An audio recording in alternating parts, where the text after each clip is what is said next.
ভাই ভাই দেখেন বিশাল বড় এক আন্দোলন হচ্ছে। আসসালামু আলাইকুম, কে কোথায় থেকে দেখছেন অবশ্যই কমেন্টের মাধ্যমে জানাবেন। দেখেন এটা কিন্তু বিশাল একটা বড় আন্দোলন।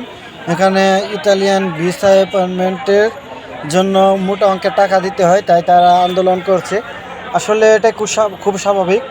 তাদের কাছ থেকে যখন ভিসা জমা নেয়, এটা শনিবারে অফিস বন্ধ থাকে, কিন্তু শনিবারে ভিসা জমা নেয়, এই পাসপোর্ট জমা নেয়। কিন্তু যখন তাদের ভিসার জন্য তারা আসে খোঁজখবর নিতে, তখন দেখা যায় শনিবারে বন্ধ থাকে। আসলে এটা বিষয় না, যেহেতু শুক্র শনি সরকারি ছুটি থাকে, ওই হিসেবে তারা বন্ধ রাখে। কিন্তু পাসপোর্ট জমা নেওয়ার সময় ঠিকই শনিবারে খোলা পাবেন। আর এখানে দেখেন প্রচুর মানুষ আন্দোলনে আসছে। তারা কী জন্য আসছে আন্দোলনে, তা আমি আপনাদেরকে বিশ্লেষণ করে বলছি। সাথেই থাকবেন, সম্পূর্ণ ভিডিও দেখে কমেন্ট করবেন, তার আগে কমেন্ট করবেন না।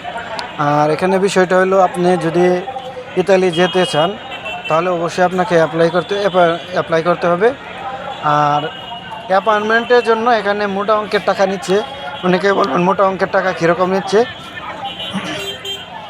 আসলে এখানে আপনার অ্যাপয়েন্টমেন্টের জন্যই নিচ্ছে কেউর কাছ থেকে 90,000 টাকা, কেউর কাছ থেকে 1 লাখ টাকা, কেউর কাছ থেকে 1,20,000 টাকা, কেউর থেকে 1.5 লাখ টাকা, এরকমভাবে টাকা নিচ্ছে। এখানে যারা আছে তাদের মুখ থেকে শুনতে পারলাম।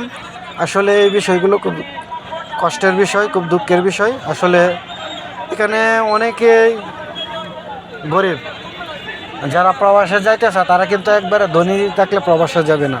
প্রবাস মানেই কষ্ট। আর তারা দেশের বাইরে যায়, বাংলাদেশে টাকা পাঠায়, পরিশ্রম করে, আত্মীয় স্বজন, মা বাবা, ভাই বোন, প্রিয় সন্তান, কলিজা টুকরা সন্তানগুলোকে রেখে দেশের বাইরে যেতে হয়।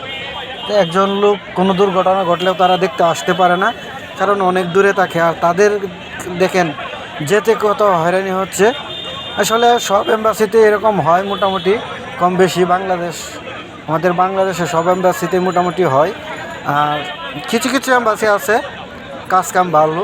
এখানে দেখতেই পাচ্ছেন ওরা আন্দোলন করছে। আসলে আন্দোলনের বিষয়টা হলো, আপনার অ্যাপয়েন্টমেন্ট করছে অনেকেই 2023 সালে, কিন্তু এখন পর্যন্ত তারা ভিসা পায়নি।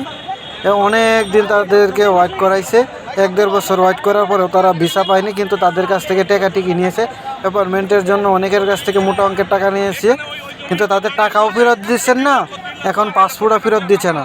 আসলে এই কারণে তারা হয়রানিতে পড়ে গেছে। এখানে না যাইতে পারলে, ইতালিতে না যেতে পারলে অন্য দেশে যাবে, তারা তাদের টাকা পাসপোর্ট ফেরত দিলে হয়। কিন্তু এখানে সব আটকায় রাখছে, তাই তারা আন্দোলন করছে। দেখেন এখানে কিন্তু সবাই ইয়ার শিকার হয়েছে।